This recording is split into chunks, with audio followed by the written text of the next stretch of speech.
What's up, everyone? Awesome to see you tuning in.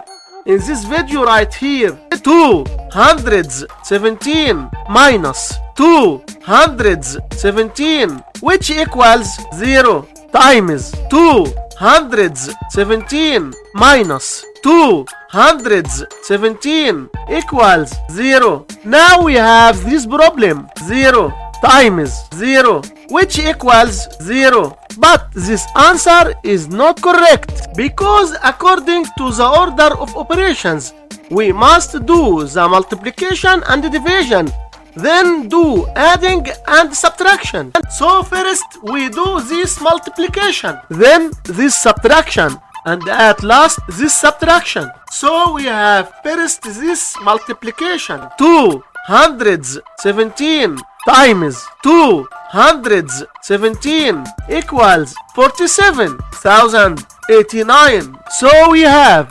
217 minus 47,089 minus 217, and we have two subtractions. According to the order of operations, we do this subtraction, then this subtraction. So 217 minus 47,089, which equals minus 46,872. So we have minus 46,872 minus 217, which equals minus 47,089.